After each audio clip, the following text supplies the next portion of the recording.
Thank you, Prime Minister. Thank you for everybody. Okay, we go on live, which is even better than being recorded. I kindly ask our panelists to take their seats, and while they do so, I tell what we are going to discuss. The United Nations Sustainable Development Goal number 6 is about water and sanitation.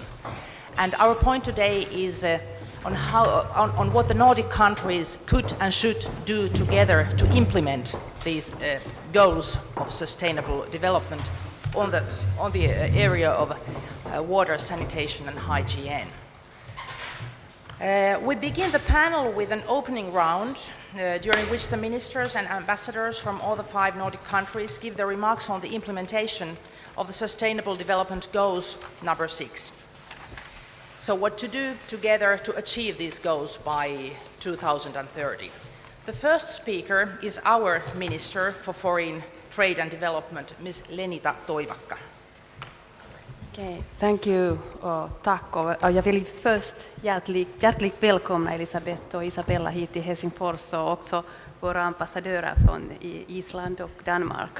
Det är fint att ha er alla här i Helsingfors och tala om verkligen jätteviktigt tema om vatten. Och god morgon alla. Välkomna hit till Säätytalo. But dear Nordic colleagues, distinguished guests, I'm very happy to be here among our Nordic friends. I'm so happy to have you all here in Helsinki. It's always a great pleasure to work together with Nordic colleagues. I had the honor to be the responsible for Nordic cooperation in our previous government. And ever since I have been convinced that doing things together really adds value to our individual efforts in our countries. And now we are here today to discuss about Nordic cooperation within Sustainable Development Goal number 6. And number 6 means ensuring availability and sustainable management of water and sanitation for all. I will focus on the target universal and equitable access to safe and affordable drinking water for all. And that's something we in the Nordic countries can take as granted, as our Prime Minister said. We have very, very clean water in our taps. We can even drink water from our lakes.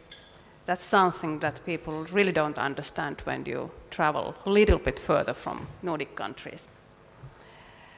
Earlier this month I visited Vietnam, and with a business delegation I also learned there that in Hanoi Finnish water is used as a synonym for clean drinking water. There was even a street called Finnish Water Street. I visited that street.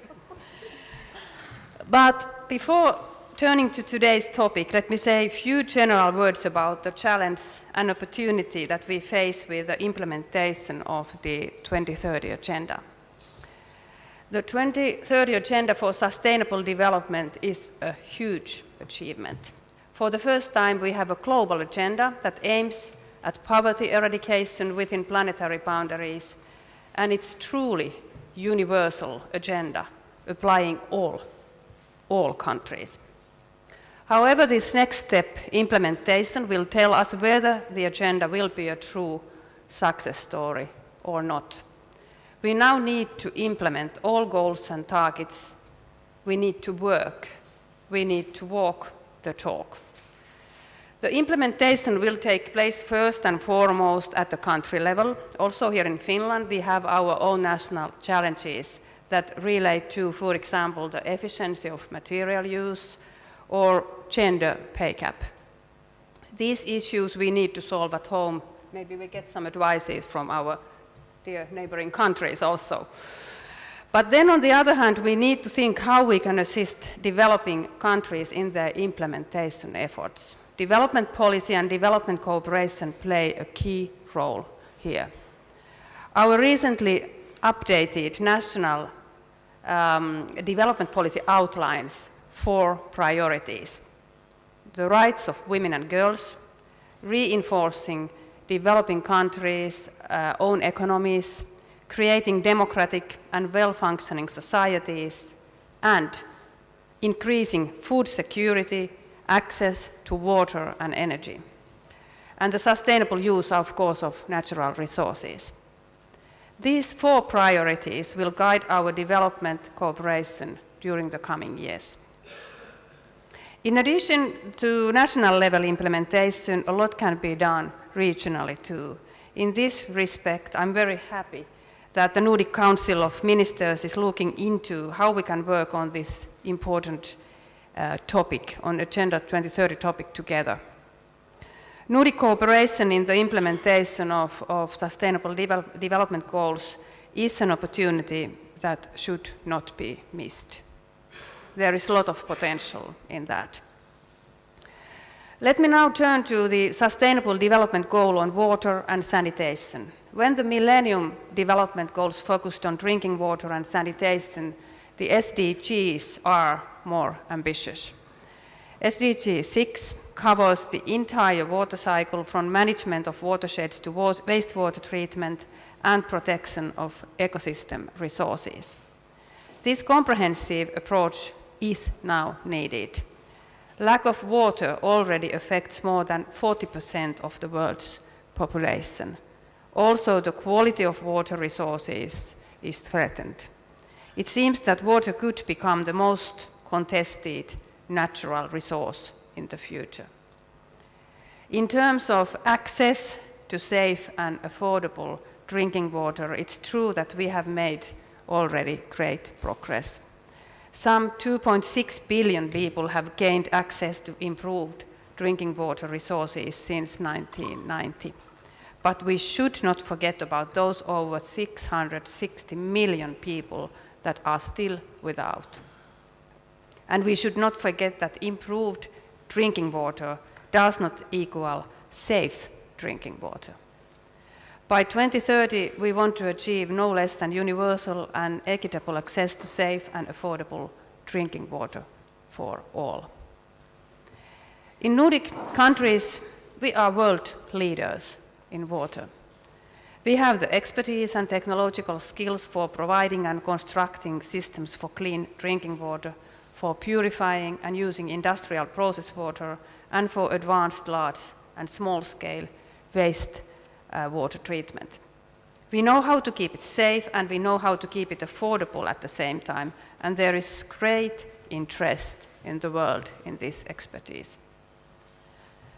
So I'm proud to say that during the past 4 years, 2.4 million people in Finland's development cooperation partner countries have gained improved water supply. 2.5 million people. Finland is supporting countries such as Nepal, Ethiopia, Kenya, and Vietnam to create and strengthen sustainable local water institutions with clear accountability relationships towards consumers. For Finland, integrated implementation of the 2030 agenda is a priority. When I look at the SDG 6, this becomes very clear. Not having access to a safe water source is an important factor preventing, for example, girls from going to school. Nearly 1,000 children still die every day due to water-related diseases. We must implement the water goal hand in hand with goals related to healthy lives and well-being and gender equality, to mention only few examples. Water really is at the core of the sustainable development and at the core of Finland's development cooperation also in the future. Thank you. Thank you, Ms. Toivakka. Thank you, Minister. And our next speaker is Ms. Isabella Lövin. She is the Minister for International Development Cooperation of Sweden. Minister Lövin.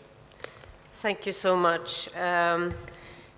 Excellencies and ladies and gentlemen, first of all, I'd like to thank Finland and Lenita in particular for this excellent initiative and for inviting me and the Nordic colleagues to participate in this discussion and this important debate around water. And what could be more suitable than hosting this in Finland, the land of the 1,000 lakes, right? And the clean lakes. But also water, I mean, we look at our planet and it's basically very blue. 72% of the planet's surface is water. However, 97% of all water on Earth is salty water, and it's not possible for us to utilize for drinking. So we need to protect the scarce resources that we have.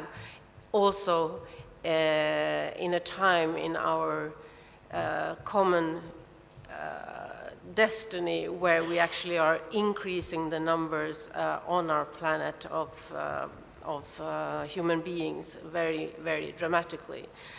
So we need to really do this in a sustainable way.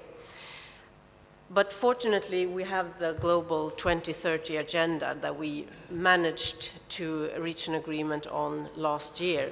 This is really a paradigm shift in the age of humanity, I would say. Ban Ki-moon has called this our generation, the first generation that actually can eradicate poverty. And that is very much because we have managed to agree on this integrated agenda where we are not looking at each and every problem one by one, but we realize that we have to really look at all these problems in integration. And without addressing poverty and social injustice and inequalities, we can't address all the other problems.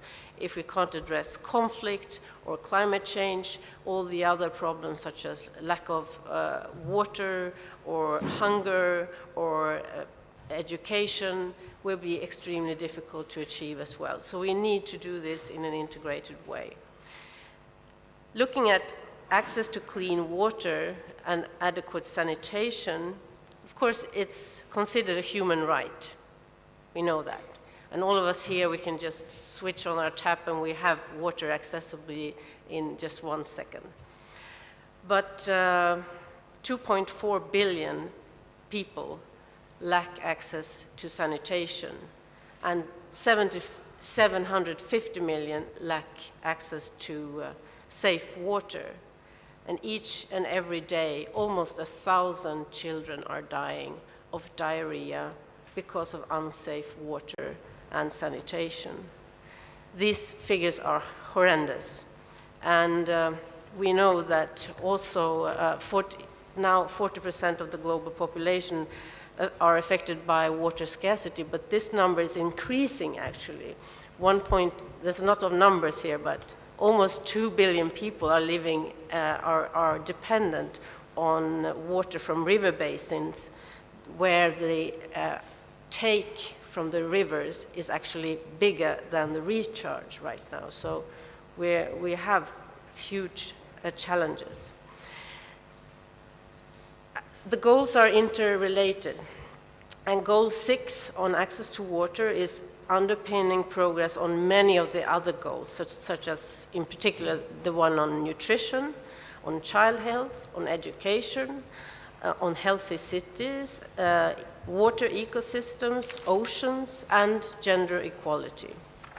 One of the Swedish priorities is, of course, on gender equality. We're a feminist government. Mm-hmm. Yeah, so we're the first one in the we're the first one in the world, but now I think Canada actually joined us. So we'll see if the Nordic countries can follow as well, because we think it's access to water and sanitation has a direct impact on the health of women and girls throughout their lives. And women and girls are actually the untapped potential of development. So if we don't address this, there will be, it's very difficult. So lack of adequate sanitation and menstrual hygiene is a factor that actually is keeping girls out of school. This, if we address that, then we will also have a much easier way of allowing girls to go to school. Also, in most countries, it's the women that take responsibility for the household and from bringing home the water. In sub-Saharan Africa alone, there's been an estimate on how much time women and girls are spending on bringing water to the houses. And it's a mind-boggling 16 million hours a day that women and girls are spending to go get water. So 16 million hours a day in 25 countries, hours that girls actually could be spending in school, studying, doing something better than actually just going and getting water that is very often not even safe. So when we talk about the problems for girls of not going to school because there's no toilet nor safe place for them to do their natural, what we all do every day. I mean, we're talking of very, very concrete problems, such as girls attracting urinary infections or constipation because they can't go anywhere safely to the toilet. And this is really something we need to put in focus. And Sweden is doing its part. We are large contributors to agencies such as UNICEF, UNDP, and the World Bank, which allows them to run their programs about water and sanitation in their strategic plans. We also give earmarked funding to different programs, and the Swedish program supporting WASH initiatives within UNICEF amounts to approximately $100 million between the years 2013 to 2017. But money is not enough. It's also how we push these issues, and it's very important to work at a policy level as well to make sure that both men and women participate in decision making of the type of water and sanitation services installed. And we also need specific gender objectives that are articulated within water and sanitation policies and strategies. And mainstreaming the gender aspect in operations and in evaluations, and of course strengthening the voice of women and girls so that they themselves can really make sure that they are participating in decision making. Finally, what about the Nordic leadership? I believe that our role in the world today is more important than ever. The Nordic countries have been at the forefront for a long time. We addressed climate change, democracy, good governance, sexual and reproductive health and rights, and we've done this for decades. Our expertise and our commitment is highly valued. Therefore, when the needs are greater than ever, we have an obligation to increase our efforts. This means we cannot and should not cut our budget for international development cooperation. Our budgets were set up for times like these. The international community expects us to lead the way and not shy away from the challenge. I strongly believe we have an important role to play, and I'm convinced that if we work together, we can address these great challenges ahead successfully. Thank you.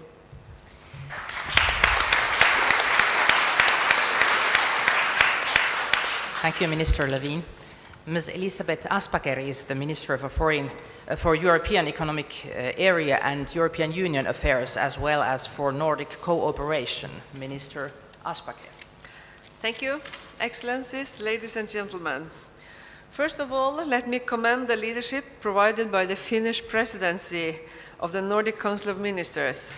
Finland has chosen water, nature, and people as the theme for its presidency, a theme of greatest possible relevance for World Water Day. Water is essential for all life and a key driver of economic and social development.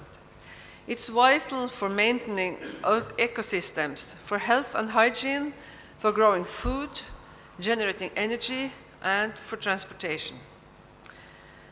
Population and economic growth have placed unprecedented pressures on water. Water security is emerging as the #1 global risk. Last autumn, as we have heard, world leaders adopted the Sustainable Development Goals, the SDGs. SDG 6 calls for access to water and sanitation for all. Achieving this goal will have multiple benefits for food and energy security, for sustainable urbanization, and ultimately for peace and stability and climate security. Water resources management needs to be at the center of our efforts to help countries achieve water security as a platform to reach all the SDGs. Water security is everyone's business. However, the global freshwater crisis can only be solved by political will. Good water politics is good politics. Climate change will have a major impact on our water systems. We need to adapt to an increase in droughts, floods, and extreme weather events. Without greater investment in water resources infrastructure and management, we will not be able to cope with the impacts of climate change. Cooperative water management is crucial for preventing and resolving conflicts and for greater regional integration. Competition for water has become a serious threat to stability in water-scarce regions in the world. The Nordic countries have come a long way towards achieving SDG 6. National efforts supported by the Water Framework Directive and other water-related directives have made it possible to improve water management in the Nordic countries. We have established successful cooperative mechanisms for transboundary waters, including for marine waters. And we have joined forces under the umbrella of the Nordic Council of Ministers to harmonize implementation of the Water Framework Directive. We have developed technology, expertise, and experience that can be transferred to other countries and can help to create new jobs and increase prosperity. The theme for this year's World Water Day is water and jobs. According to UN Water, almost half of the world's workers, 1.5 billion people, already work in water-related sectors.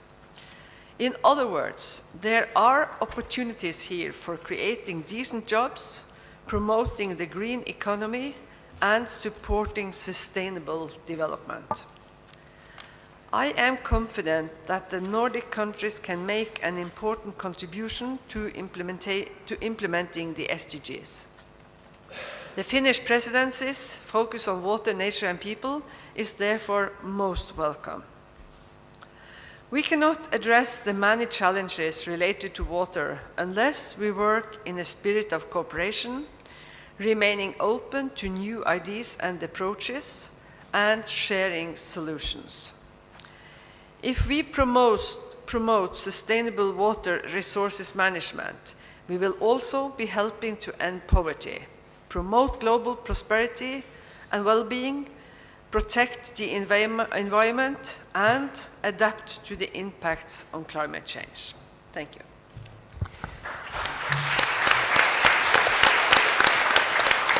Thank you, Minister Aspaker. Ms. Jette Nordam is the ambassador of Denmark in Finland. Ambassador Nordam, please. Tak.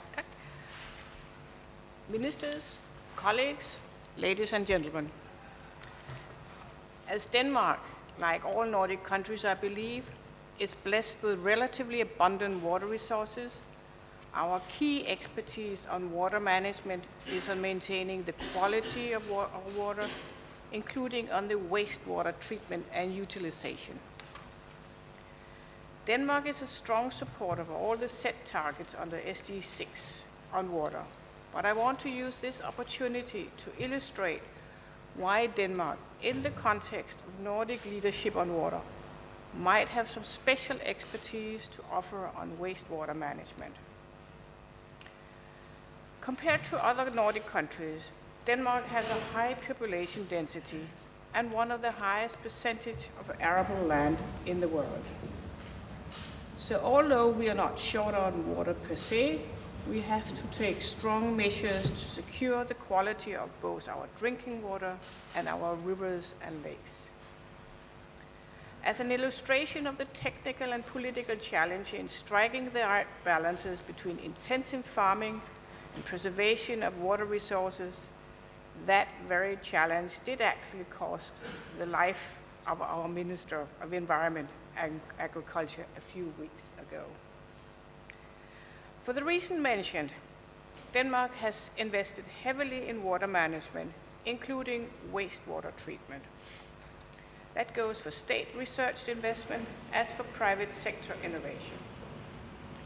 Actually, we are subscribing to the notion that so-called wastewater should be seen as a resource in a circular economy with recycling of resources. In many parts of the world, the energy consumption related to wastewater treatment is prohibitive. Hence, untreated water is being released into the environment with all the known bad consequences. We do now, however, have the technologies that combine energy production and wastewater treatment.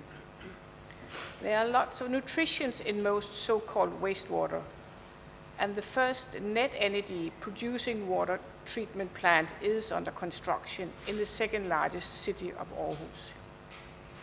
Here the projection is that energy production from biogas produced on wastewater will be some 113% of the energy required for cleaning the same water to the high standards required in Denmark. The technology to combine energy production and wastewater treatment is being developed for smaller scale applications also. And one such project, to take an example, is being implemented in Uganda with Danish technology and know-how. Here the link is not only to energy production, but also to hygienic sanitation, and thereby to safe handling of potential hazardous human waste, where such waste instead is turned into a resource. Intensive agriculture with a large livestock production, as we have in Denmark, produces both huge amount of nutrition and consumes substantial amounts of chemical fertilizers and plant protection chemicals. Both the intensive livestock sector and the intensive crop production systems are potentially challenging for the water quality. Faced with those challenges, Denmark has developed very advanced water quality monitoring technologies and advanced policies and strategies on regulation of livestock and crop production. Close collaboration between public institutions tasked with securing water quality for current and future generations and the private sector, including farmers, is crucial for achieving the goals set for water quality. Many regions in developing countries are faced with the same challenges as Denmark. Dense population in intensive agricultural areas, river basins, and deltas like the Nile, the Mekong, the Niger, and the large Chinese river basins are all the areas with huge water quality challenges. In some of them, challenges at life-threatening levels. Here we can share experiences and technologies, and I believe that the concept of Nordic leadership will be of high relevance for addressing the SDG6 targets on water quality management. Denmark therefore welcomes the initiative of Finland to put Nordic leadership in water management onto the table. There are already extensive linkages between our development cooperation entities when it comes to water management support for developing countries. Denmark will continue to work with our Nordic colleagues on these issues, and we will be looking forward to any follow-up initiative Finland might take following this seminar. Thank you.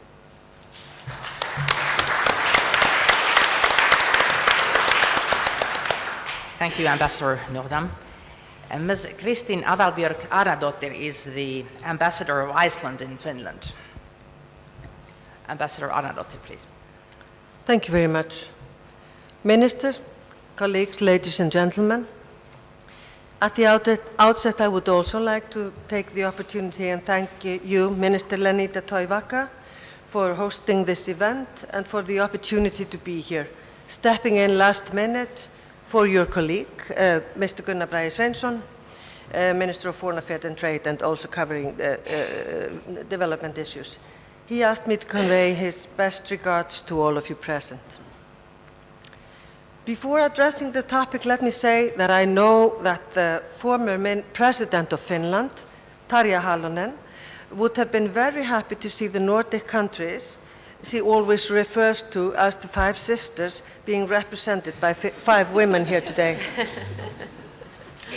Let me also take the opportunity to commend Finland's initiative, using the presidency of the Nordic Council of Ministers to focus on water, nature, and people is a very appropriate way to link together the work of the Nordic cooperation with the 2030 agenda and the Sustainable Development Goals. Finland is pioneering in various fields and has a clear priority in its development cooperation and when it comes to water. Goal 6 on ensuring availability and sustainable management of water and sanitation. Finland has a clear commitment and leadership in the area, and that Iceland not only admits but also respects highly. In the spirit of Nordic cooperation, Iceland has been relying on and supporting the Finnish leadership on water. I will address today briefly SDG Goal 6b, support and strengthen the participation of local communities in improving water and sanitation management. Drawing on my own background as someone who worked for more than a decade on developing local policies into the bigger and more universal context, I would claim that the importance for the communities of investing in access to safe drinking water and sanitation services cannot be overstated.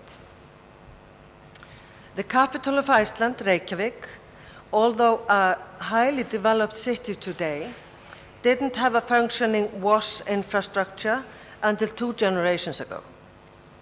Until then, laundry was still washed in natural hot springs and sewers flushed through the open sewers regularly flooded by rainwater. The arrival of water and sewer system in the 1930s transformed our lives and the quality of it. For women, it directly facilitated their increasing participation in informal employment. Iceland has 4 priority areas in the field of sustainable development, namely the sustainable management of oceans and land, harnessing the renewable energy resources, and last but not least, gender equality. We try to draw upon all of these in all our development work. In all of those 4 areas, we have extensive experiences to share and do so through our development cooperation, including the 4 respective UN training programs, university training programs in Iceland. The most recent program on gender and equality studies is contributing to building capacity to national experts from the developing world on gender mainstreaming and how this can be achieved in practice in the field across various sectors. Like in Sweden, as was stated, gender focus is the backbone of Iceland's development policy and collaboration. It rests on the recognition that without the full and equal participation of women in all spheres of society, including the decision-making, it will be impossible to make a real and lasting progress in addressing sustainable development challenges. We want to mainstream gender into all our development work. Iceland is, by all measures, a relatively small partner for development cooperation. We all recognize that as a fact. But therefore, efficiency and sustainability are key words for us. In order to ensure sustainability in WASH projects, we support the local communities themselves to take control of the management of their water and sanitation services. Our bilateral development cooperation has implemented water and sanitation projects in Malawi, Uganda, and Mozambique. In our development cooperation, this has been a requirement for the design of the project to ensure that women's voices and perspectives are heard and represented in the daily management of the water points. This has been done at the political level by engaging directly with the district authorities in partnering countries. At the implementation level, we have been directly engaging with the village leadership and with the community. By engaging directly the district authorities, better results are achieved as the policy in place and its implementation is more likely to be in line with the needs and the expectation of the local population. Improving understanding and raising awareness among the population is particularly important with regard to sanitation and hygiene, not just building the necessity infrastructure. Capacity building and transfer of skills to local people is fundamental for the success of this kind of projects and to ensure the sustainability beyond the point where the technical assistance ends. And let me stress, as a final remark, the necessity of the gender perspective to create a prosperous and sustainable community and communities and societies. Thank you for your attention.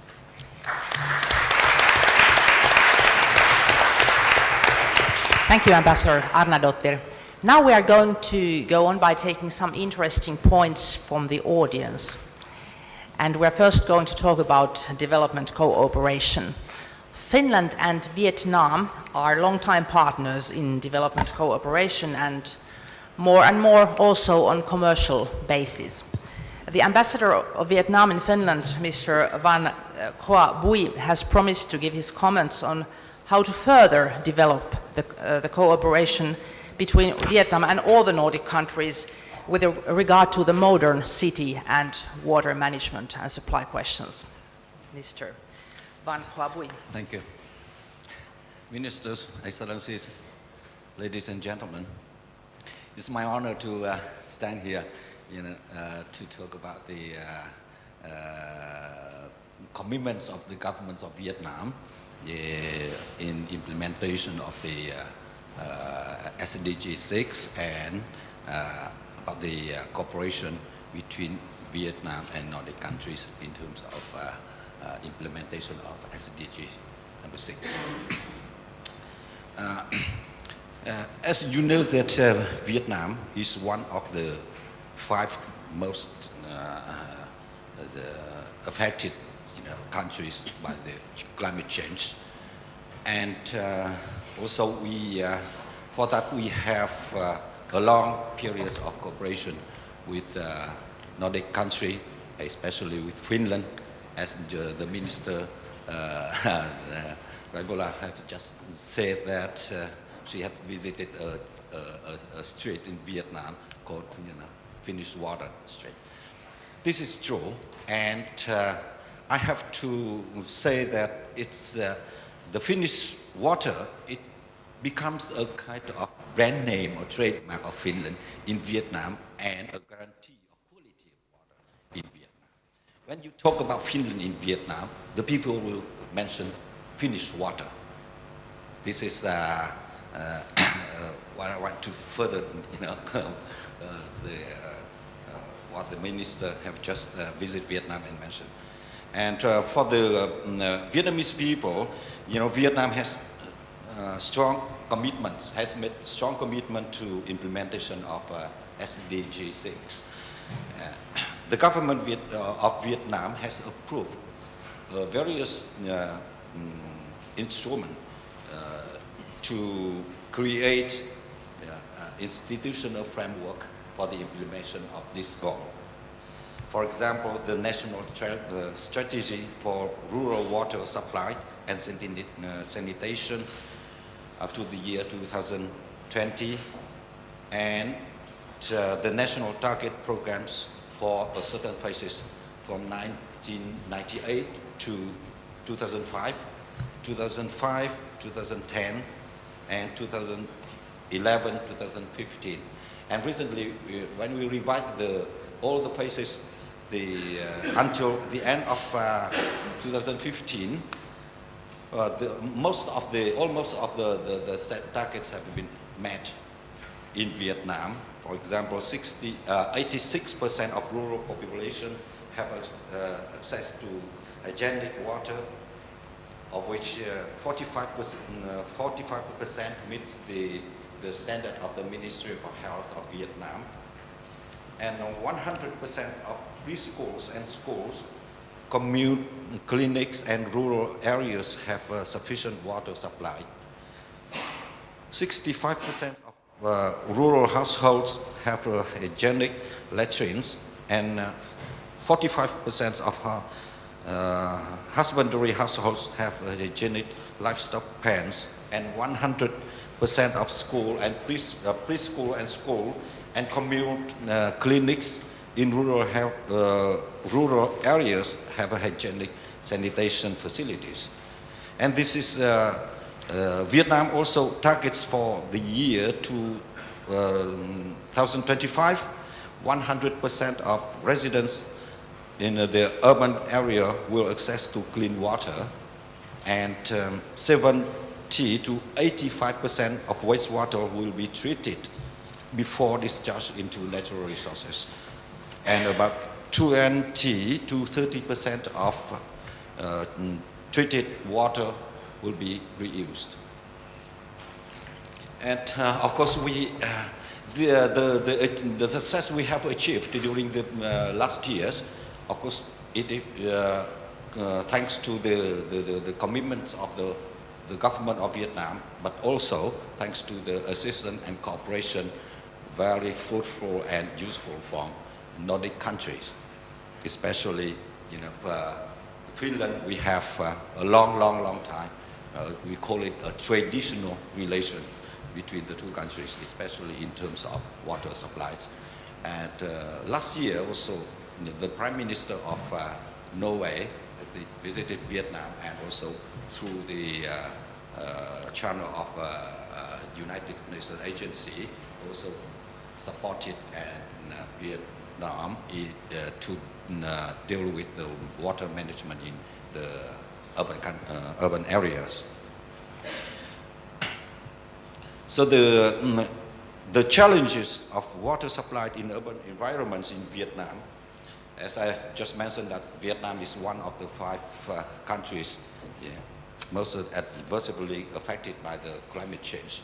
The climate change resulted in more severe and frequent natural disasters in the countries, and it will significantly change the water resources in a negative direction, and seriously affect the supply of water, of clean water and environmental management in the urban areas. And another challenge is that the increasing demand of increasing population due to urbanization trend in Vietnam. And of course, now the country's economy is getting up, and the standard of living is a bit higher, so is the demand for the clean water, and in terms of quality and quantity as well. And another challenge is the pollution of water resources is a serious problem in Vietnam,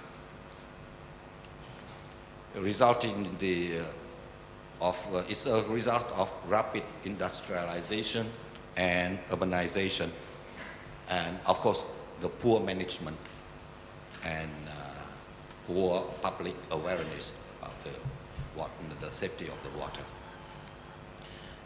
So to further develop the cooperation between the Nordic countries and Vietnam with regard to the modern city water supply and management. So the government of Vietnam,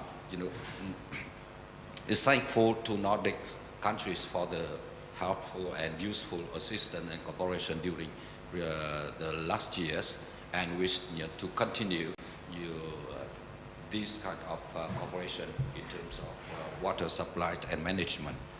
The Finnish, as I just mentioned, the Finnish water projects are widely recognized as a guarantee of quality in Vietnam.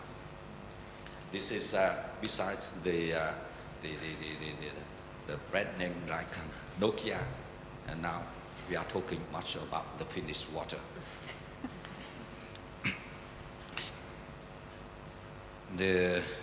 And we wish to promote direct exchange between stakeholders in the fields of water supply and management, and also public awareness. We exchange the lesson from the schools, entrepreneurs, and business sectors who are relating to this kind of relating to the water issues. And we call for the transfer and exchange of technology and expertise, which you have very good experience, and dispatch experts of water resource management and water pollution control, and also in helping Vietnam to create the system of demand and consumer-based management in small city, and maybe in helping Vietnam to construct a smart urban water supply system in the country. So am I right to say that the water should not be considered as a resource? It should be considered as a vital role in human life and to our planet. And in the future agenda, water should not be ignored or maybe forgotten. It should be one of the most important target or item in the future agenda at all level, national, regional, or global. Thank you. Thank you, Mr. Ambassador. Now let's make a test, a real-life test, to see how the Nordic cooperation works in practice. I would like one of the panelists to give short comments on this on behalf of all the Nordic countries. So the one chosen will then know and guess what the others think, and be free to speak on behalf of all of them. And the question is, how does this minister or ambassador of all the 5 Nordic countries see the future of Nordic cooperation in development cooperation, like in the questions Mr. Ambassador just presented us? So which of you, the 5 of you ladies, is the chosen one to represent all Nordic countries in this question? Who would like to be? Minister Aspaker. I don't know if I can speak for all, but I think what we now heard is that the Nordic expertise, the Nordic experience, and the Nordic know-how when it comes to technology is vitally important to help countries which aren't in that good position when it comes to make sure that the water is safe, and there is that the wastewater also is handled in such a way that you can maybe recirculate it. And I think we also know that having the access to water, the access to sanitation, is the key to promote better health, to make girls go to school, and to build a society for the future. So it's a gender aspect, it's a democratic aspect, and I think we all are in favor on this kind of development. Thank you, Minister Aspaker. You were the brave one to represent all the countries. And the others, how about the rest of you? Can you sign what Minister Aspaker said? I think you can sign with that. Yeah, you can deal with that. Very good. Human rights are something that we always have to keep in mind when when doing whatever. When trying to achieve the Sustainable Development Goals, also NGOs play an important role. We have got here coordinator Tuomas Tuure from the Threshold Association, which is in Finnish Vammaisjärjestö Kynnys ry.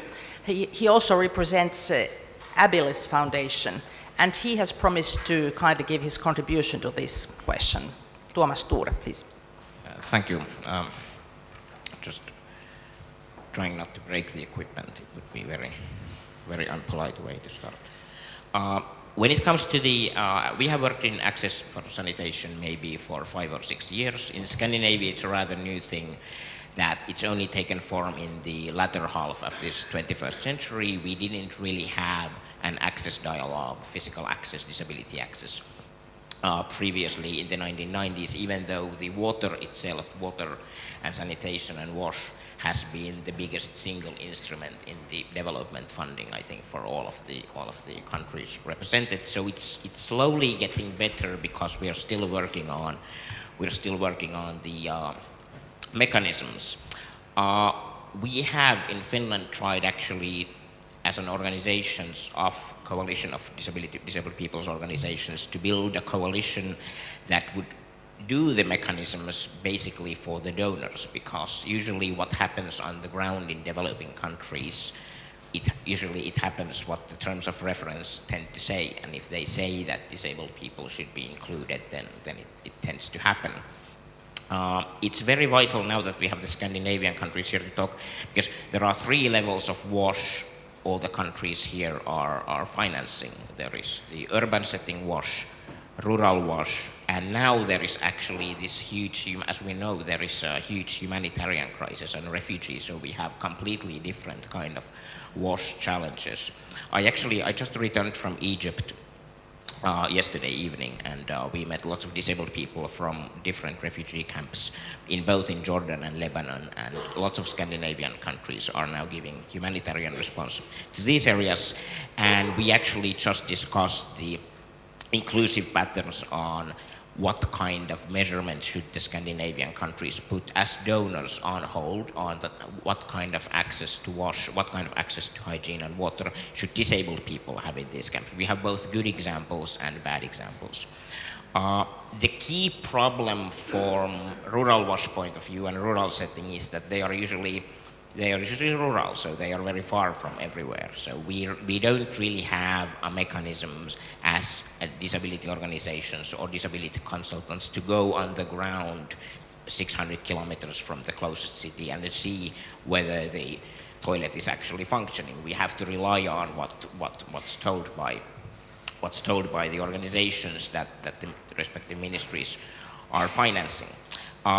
In Scandinavia, we have had a lot of, if I would say, the goodwill in the sense that it's measured, it's mentioned, at least in Finland, as a policy proposal, that this is important, but we don't really have measurements yet in place. Now we just published a new brochure 2 weeks ago, and we don't really have measurements that you should measure that this equals access. This is the number of disabled people in this camp. This is like we are really looking into this kind of quantitative data, and actually Australian aid, AusAid, and the states at USAID are actually a little bit ahead of Europe in this curve. They have much more strategic approach in place already. So this is something we are now advocating that Scandinavian countries can copy, so we can actually do the follow-up on the ground, which would then allow Scandinavian countries as donors to buy this as consultancy from disability organizations, that they could evaluate these responses, because we use a lot of money now, not only for WASH all over the world, but WASH in these humanitarian responses. So how we can measure whether the disabled people are taken into consideration or not. So that's what we are currently advocating. Thank you, Tuomas Tuure.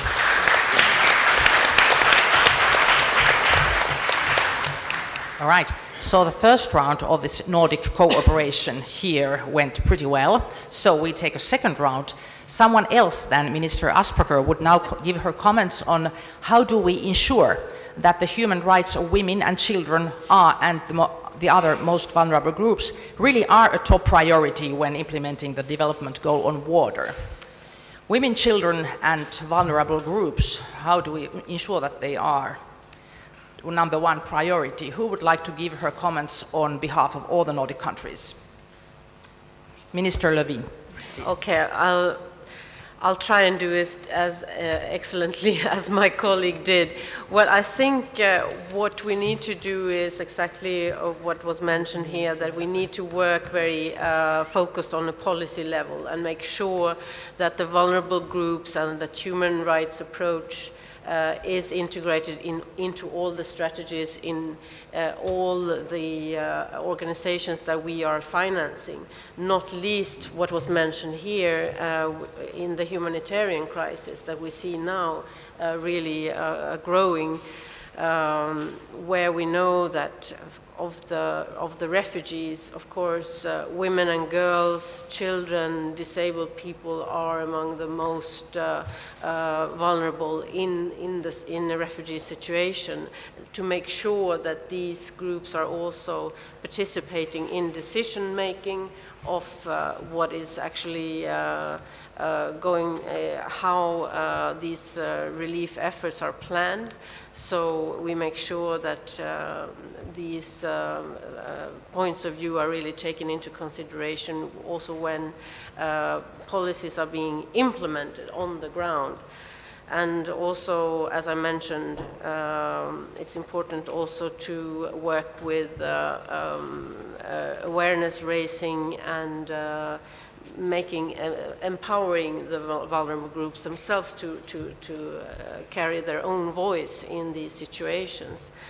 So I think we have a really powerful starting point here as Nordic countries being very big donors to all the relevant organizations and also in our development cooperation as such, to always highlight the human rights approach and particularly highlighting the most vulnerable groups, and when we're talking to our counterparts and our partners in development cooperation.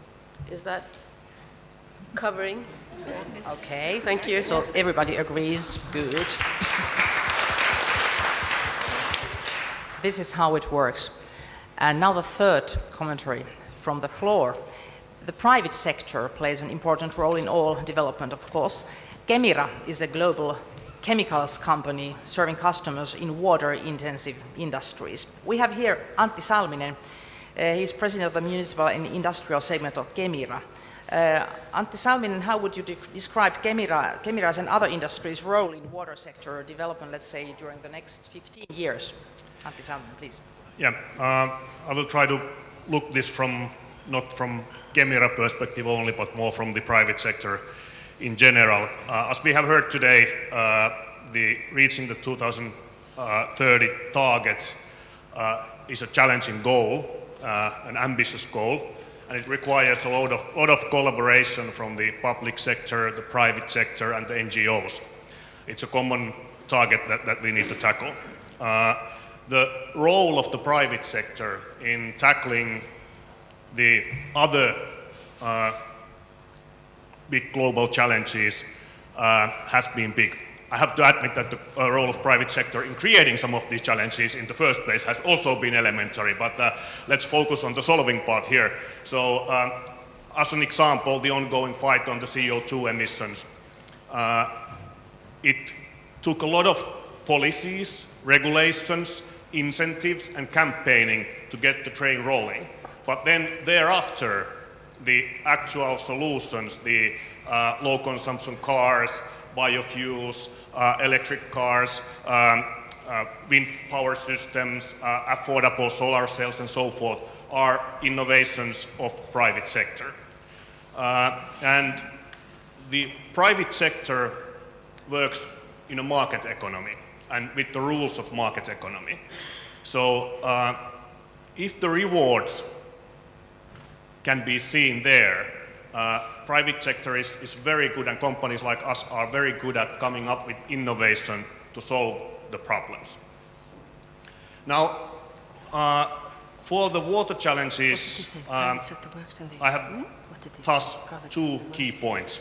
First of them is more on our home turf here in the Northern Europe.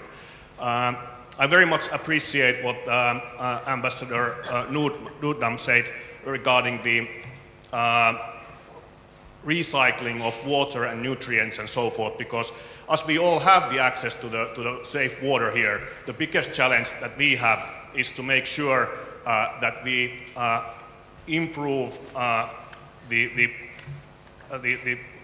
ability to reuse the nutrients, reuse the water, and there I think, again, the collaboration between public sector and private sector is elementary, as we need tight EU-level regulation, we need implementation of tight legislation in the individual countries, but we need that in the form that is not tying the hands of private sector.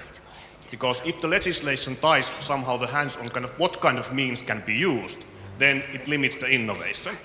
But as long as the regulation is tight and we set really tight targets, then the private sector, I believe, is very good at coming up with the right kind of innovations to solve the problems. The second point is more on the developing countries and developing areas and the role that again, that private sector can play there, and we can't play that role without the public sector playing their role and the collaboration between the two. The challenge in many of the countries, in developing countries where the water challenges are the biggest, is that we are lacking trustworthy, transparent governments. We are lacking a market economy which would be transparent, corruption-free, and a safe environment to operate for the private sector. And now there I turn to our Nordic governments and the EU and their role in supporting the development of this trustworthy, transparent governments and a healthy market economy in these countries. If these preconditions are in place, then the bigger and smaller private sector companies can actively participate into the development under the rules of market economy. And I would like to close this with the kind of real example to make this as tangible as possible. Last December, the waterworks of city of Luanda in Angola ran out of hard currency because of issues that I don't know in detail, but issues in the governance, issues in the policy there and so forth, which meant that they couldn't pay their invoices to us, and they are our customer. We are supplying the water treatment chemicals for their wastewater treatment plant. Now, we are not a charity, we are a company working in market economy, and they just practically ran out of hard currency that they could pay their invoices with. Thus, we needed to stop the supplies of the water treatment chemicals. Thus, the wastewater treatment plant stopped operating. Now, fortunately, when the new budget year started in January, they again gained access to hard currency, and we could restart the collaboration there. But this is just kind of a very tangible example of how elementary it is that we create this environment where there are transparent, trustworthy governments, democracy, and a healthy market economy in these places. And after that, the private sector can play their role. Thank you, Antti Salminen. So the question is normally about very big structural things, not about like single ways of supporting companies. Let's now focus on this very practical level, and what the governments can do to help companies, to enable the companies to work in different circumstances in achieving that SDG 6 goal. Now I would like all the panelists to give their comments on these questions. So should we begin with Ambassador Árnadóttir and then come here so that Minister Toivakka gets the last words? Well, I would prefer Denmark to be first because she asked for it. Okay, that's fine. So that's Nordic cooperation again. So let's be flexible. Yeah, but we have a good cooperation between the Icelandic and the Danish. We already have. But I would like to address the kind representative Kimir, because he said positive words about my intervention, and I really appreciate that. But as a further implement, I can say that the Confederation of the Danish Industries, they have actually shown great commitments towards the SDG goals. And on March the 18th, there actually was a big conference in Copenhagen organized by the Danish industries to address the challenges for business in relation to the SDGs. And to that I can say that Denmark has made available a set of financial incentives and mechanisms for the private sector, including the financial sector and pension funds to engage in the developing countries. One such example is the Danish Investment Fund for Developing Countries with several windows, one being a climate investment fund and another being an agricultural investment fund. In both cases, the Danish pension funds are the main capital providers, with the government providing seed money. Such public-private partnerships can provide some of the answers to the investment challenges coming out of the SDG targets. Thank you. Thank you, Ambassador Nordam. And then Ambassador Aðalbjörg. Yes, thank you. Well, in fact, I think this is the most highly political question and should be dealt with by the politicians. It's a sensitive area where the company, where the enterprises step into the development collaboration that has been outlined and visioned by governments in each country. But, however, a hugely valuable partnership. We have seen how Finland does it with Team Finland, bringing to the table all of those that hold expertise, and that is a very important way of doing it. The outcome is probably how and when do the companies add value to what is already done, and how do official and private partners collaborate in this field as in so many others. Well, I would not say that we have in Iceland mechanisms, at least not that I know of, that have proven to be very successful in this area, but open towards using the best expertise and benchmarking and calling to the table all those that hold better knowledge and can improve and benefit the projects. Thank you. Thank you, Ambassador Árnadóttir. Then Minister Aspaker, please. Thank you. The Norwegian government has strengthened its emphasis on economic diplomacy. We also know that 9 out of 10 jobs in the developing world are created by the private sector. It's therefore quite clear that investment in the private sector has a much greater impact on poverty reduction than other forms of financial aid. We want to use Norwegian aid to promote trade, the private sector and investment in partner countries. Small but smart investments can trigger bigger investments. But we also believe that multinational organizations are well placed to have an impact, particularly when it comes to creating an enabling environment for businesses and stimulating complex investments in much needed infrastructure projects. And I heard what was said here about corruption and less transparent governments. Of course, that is a challenge when you are in such countries. But finally, I would also like to mention that Norway has just launched a program for vocational training as part of our support to education. We need trained and qualified technicians and engineers if we are to be able to achieve SDG 6 on access to water and sanitation. So this is a practical example about waters and jobs and empowering people to be part of this kind of development in their own countries. Thank you. Thank you, Mr. Aspaker. Minister Lövin. Thank you very much, and I'd like to thank the representative of Kemira for heightening and focusing also in his intervention on good governance and the importance of transparency and of democracy in order to create an enabling environment for the private sector. Because if those things are not in place, and your illustration was so clear, then it's very difficult for the private sector to want to invest in developing countries.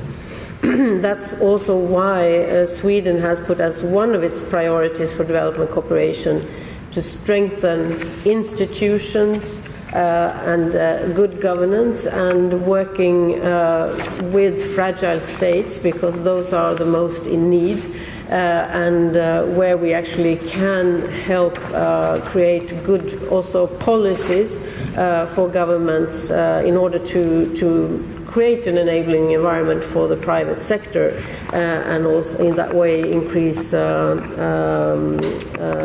development and also economic growth. But you need to work on all levels to do that, so you can't really just focus on one area at a time, and also promoting democracy and the role of civil society is very important in that process, so you have actors that actually are asking for accountability, that are using the transparency to put pressure on governments so that they behave better. I think when it comes to the private sector, it also has its responsibility not to contribute to corruption or to undermine attempts of, let's say, strict environmental or social legislation. We all know that there are such examples of big companies coming in and actually putting a lot of pressure on weak governments and saying, no, we don't want that strict, let's say, legislation on water, on protecting watersheds, etc. And so it works both ways. So Sweden and the Swedish International Development Agency has now formed a very, I would say, impressive group of companies constituting 50% of Swedish GNI if you put all their turnover together. So all the big companies in Sweden actually have created a network, Sustainable Leadership for Swedish Leadership for Sustainable Development, that is now really has taken on itself to be implementers of the Agenda 2030. One very concrete example is the Swedish Textile Water Initiative program, which is a global partnership project between 20 Swedish fashion and textile companies, and we have quite big ones, as you know. And they are now working on reducing the environmental impacts of textile and leather industry by reducing the use of water, energy, and chemicals in the production process. And this has already been going on for 2 years in India, where 42 textile producers have built in water-saving measures in their business models, and thereby saving not only water, but actually making a lot of money on this as well. So if you reduce the energy consumption and the water consumption, then you're making money. So this is really an excellent example where this is a unique project where it actually the rival companies in Sweden are collaborating on this, because it's very important for the entire branch of industry to have more sustainable production methods. So, because also consumers are demanding this. So there are a lot of good examples. I wanted to mention another one during the other question on from the ambassador from Vietnam was talking about mega cities and urbanization and so on. And Sweden has a lot of examples as well on sustainable cities that we're trying to promote through also the Swedish municipalities that have this concept called Symbiocity, and where the Swedish Association of Local Authorities and Regions, using the Symbiocity approach, are exporting this concept. And they have supported cities in both Africa, Asia, and Eastern Europe. And my colleagues from the Ministry of Enterprise and Innovation have plans for a business delegation to Vietnam later on this year, so you will have the possibilities to discuss that further later on. Thank you. Thank you, Minister Lövin. And the very last comments by Minister Boyer. Thank you, and thank you for all interventions. They were really, it was really interesting to hear about these issues. But I think when we talk about creating democratic and well-organized societies, we need everybody to that work. We need country-level cooperation, we need NGOs, but we also need private sector. And of course in Finland we are very much actually now focusing on this issue, and as you know about these 4 focus themes, Finland is now going to really focus in coming years. 2 of those are these creating democratic well-being or well-organized societies, and then also advancing good environment for private businesses. Private businesses there in developing countries, but also that way that Finnish companies and Nordic companies can enter the markets so that the risks are not so high. But as we know the challenges everywhere in the world, in developing world, we are talking about waste management, water management, wastewater management. We need renewable energies, and when I travel around the world now with my 2 portfolios responsible for foreign trade and development cooperation, it's really interesting. You know, always when I meet a colleague of mine in some country, actually in Asia or in Africa, they ask about the Finnish expertise in clean technologies and renewable energies. We are all Nordic countries very well known about this expertise and know-how, and those are the issues that are so much needed everywhere at the moment. So the work we now can do together to really create that kind of business environments, that our good technologies, good responsible Nordic companies can enter these countries to help to solve these environmental challenges. It's really, really important. I think I do it all the time when I visit a country. For example, in Vietnam, I met 8 ministers and vice ministers, and we were talking about the business environment, maybe the challenges we face in different countries. And I think that's a good way to discuss and to talk and to try to find the solution if there is a challenge to do the cooperation on business level, but not in Vietnam, because we are doing excellent cooperation there at the moment.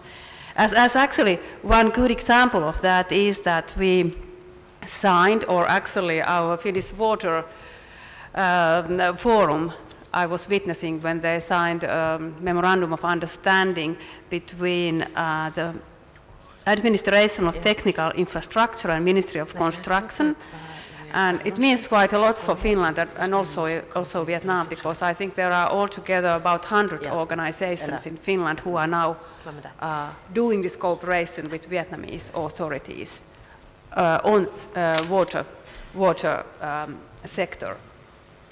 But what we also can do on governmental level is to help our private sector to find good funding or different kind of funding on different countries. And now in Finland we have this new kind of concessional credit funding, we call it public investment facility, which is very much needed in different kind of countries where the risks are higher or the counterpart state has not afforded to do very, very huge investments. So we can do this with this investment facility together, and we can start the huge investments, for example, on water sector.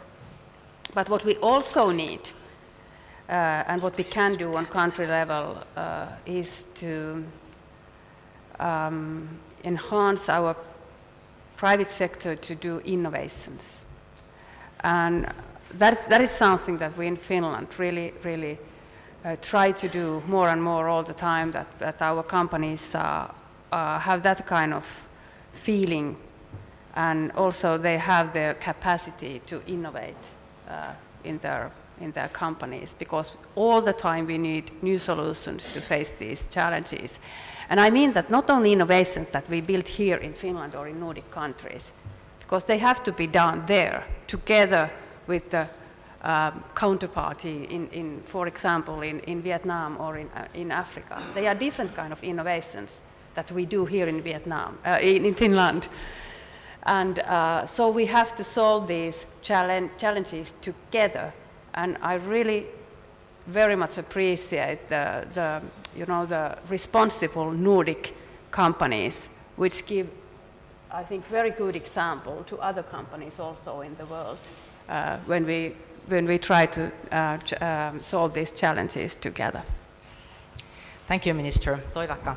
Now I say thank you to all your panelists and all the contributors for your interesting input to this discussion. I think that all this speech about water makes you all thirsty. You are thinking about water, so you will be delighted to find a glass of water in the corridor when you go out for your cup of coffee. We now have a short coffee break of 10 minutes. Please be back at 11 sharp, because we got several interesting presentations to follow. Thank you, everybody.